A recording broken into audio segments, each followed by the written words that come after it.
सर्वमंगलमंगल्ये शिवे सर्वार्थसाधिके शरणे त्र्यंबिके गौरी नारायणी नमस्ते। ओम जयंती मंगला काली भद्रकाली कपालिनी दुर्गा क्षमा शिवा धात्री स्वाहा स्वाधा नमस्ते। अब जो है हम लोग दुर्गा पाठ का श्लोक जो है 5वें अध्याय में हम लोग चल रहे थे। 5वें अध्याय का 85 से लेकर के 110 तक का श्लोक को पहले संस्कृत में और बाद में हिंदी में सुनेंगे। और मेरे चैनल को सब्सक्राइब जरूर करें, लाइक और शेयर जरूर करें। इच्छा करें तो गुरु दक्षिणा भी कुछ दे सकते हैं। नमस्कार, मेरा नाम राम नरेश झा है। सावृतानि सुरान सौभद्रभो भर्दि अस्तुयते त्रंका शरीरे कोशत्याश्चा समुद्रतुता प्रप्रतीक्षा अस्तोत्रं ममेततः क्रियते शुम्भदहित्या निराकृते देवे समेते समरे निशुम्भेन पराजितो शरीरे कोशाद्यास्त्या पार्वत्येनिःसृताम्बिका कौशीकृति समस्तेषु ततो लोकेषु गीयते तस्या गत्याया तू कृष्णा भूत्य सापि पार्वती कालिकेतु समाख्याता हिमाचलकृताश्रया ततोऽम्बिका परं रूपं बिभ्राणाशु मनोहरं दर्दश चण्डो मुण्डश्च भृत्यो शुम्भनिशुम्भयो ताभ्यां शुम्भाय चाख्याता अतीतसुमनोहरा काप्यास्त्रे स्त्रीमहाराजा भायन्ते हिमाचलं नैव तादृकं कौचिद्रूपं दृष्ट्वा किञ्चिदुत्तमं ज्ञायतां काव्यसो देवी गिहतां च सुरेश्वरः स्त्रीरत्नमती शावर्ङ्गिं द्योतयन्ती दिशस्थिता सा तु तिष्ठति दैत्येन्द्र तां भवान् द्रष्टुमर्हति यानि रत्नानि मन्यो गजास्वादिने वे प्रभु त्रैलोक्ये तु समस्तानि साम्प्रतं भ्रान्दिते गृहे ऐरावतः समानीतो गजरत्नं पुरन्दरात् परिजाततरुश्चायं तथैवोच्ये श्रवाहयं विमानं हंस संयुक्त मेद तिष्ठति तेऽङ्गने रत्नभूति मिहानितं यदा सिद्ध्वेद शोदुतं निधीरेश महापद्याः समानीतो धनेश्वरात् किंचिन्क्लीकनि ततोचाब्धैर्मालामल्यपानचापं छत्रं ते वारुणङ्गेः काञ्चनस्रावे तिष्ठति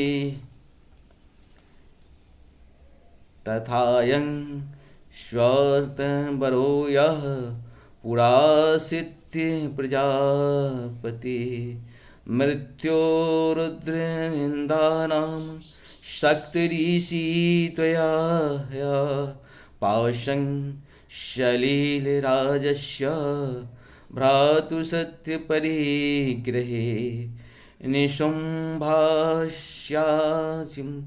जातस्य समस्ता रत्ना जायतः ब्रह्मणिरपि ततोत्तिष्ठि मग्निशौचे च वाससि एवं दैत्येन्द्ररत्नानि समस्तान्याहतानि ते स्त्रीरत्नमीशा कल्याणी त्वया कस्मान् गृह्यते। ऋषिवाच निशुम्भेति वचं शुम्भु सौ तदा चण्डमुण्डयोः प्रेषयामांस सुग्रीवं दूतं देव्या महाशूरम् इति चेति च वक्तव्या सा गत्वा वचनान्मं यथा चाप्येति सम्प्रीत्या तथा कार्ये त्वया लघुं सौ तत्र गत्वा यत्रास्ति शैलोदेशे शोभने सा देवी त्वां ततः प्राह स्वलक्षणं मधुर्या गिरा। दूतवाच देवी दैत्येश्वरः शुम्भस्त्रैलोक्ये परमेश्वरः दूतोऽहं प्रेषितस्तेन त्वत्प्रकाशमिहागतः अव्याहताख्य सर्वासु सदा देव्योनिषु निर्जिताखिलदैत्यारी स यदा शृणुत्वतः मम त्रैलोक्यमखिलं मम देव्यावसानुगाः यज्ञभागानहं शर्वान् पश्यामि पृथक् त्रैलोक्ये वररत्ना मम वेगेन शेषतः तथैव गजरत्न च हत्वा देवेन्द्रवाहनं क्षीरोदमदधो तं स्वरत्नममाम्बरे उच्चे श्रव संसज्ञं तत्प्रणिपत्ये समर्पितम्। अर्थात उन सुंदर भावों वाली भगवती ने देवताओं से पूछा, आप लोग यहाँ किसकी स्तुति करते हैं? तब उन्हीं के शरीर कोश से प्रकट हुए शिवा देवी बोली, शुंभ दैत्यों ने तिरस्कृत और युद्ध में निशुंभ के पराजित हो यहाँ एकत्रित हुए ये समस्त देवता यह मेरी ही स्तुति कर रहे हैं। पार्वती जी के शरीर कोश से अंबिका का प्रादुर्भाव हुआ, इसीलिए वे समस्त लोकों में कौशिकी कही जाती है। कौशिकी के प्रकट होने के बाद पार्वती देवी शरीर काले रंग का हो गया, अतः वे हिमालय पर रहने वाली कालिका देवी के नाम से प्रख्यात हुई। तदंतर शुंभ निशुंभ के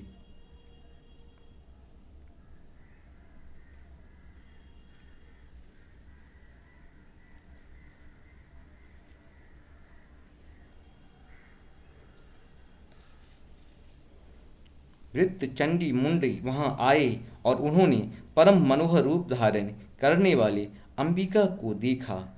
फिर वे शुंभ के पास जाकर बोले, महाराज, एक अत्यंत मनोहर स्त्री है जो अपनी दिव्य कांति से हिमालय को प्रकाशित कर रही है।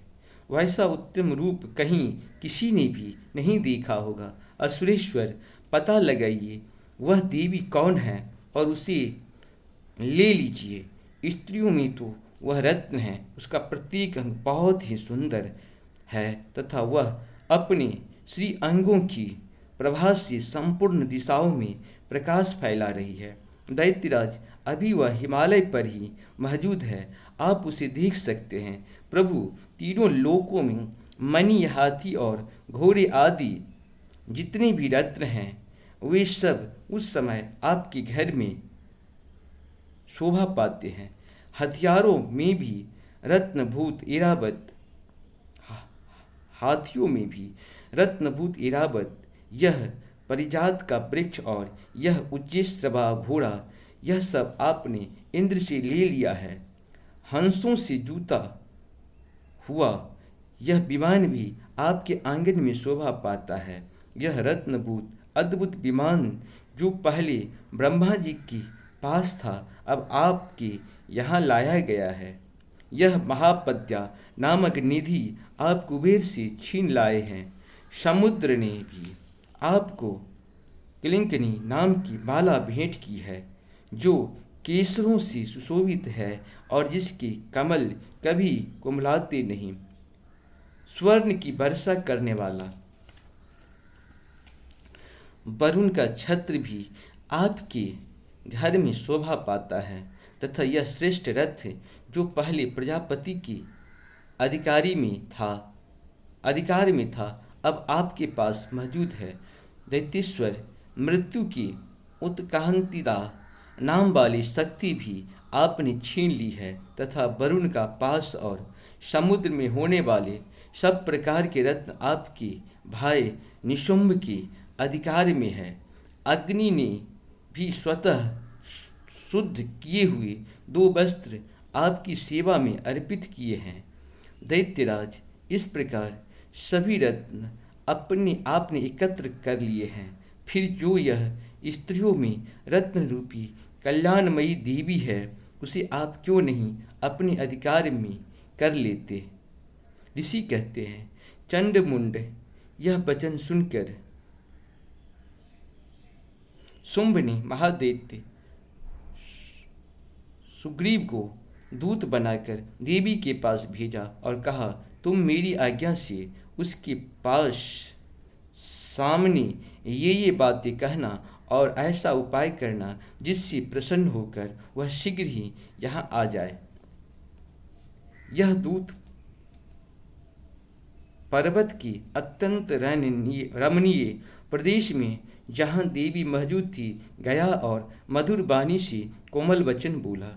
दूत बोला, देवी दैत्यराज शुंभ इस समय तीनों लोकों के परमेश्वर हैं। मैं उन्हीं का भेजा हुआ दूत हूँ और यहाँ हमारे ही पास आया हूँ।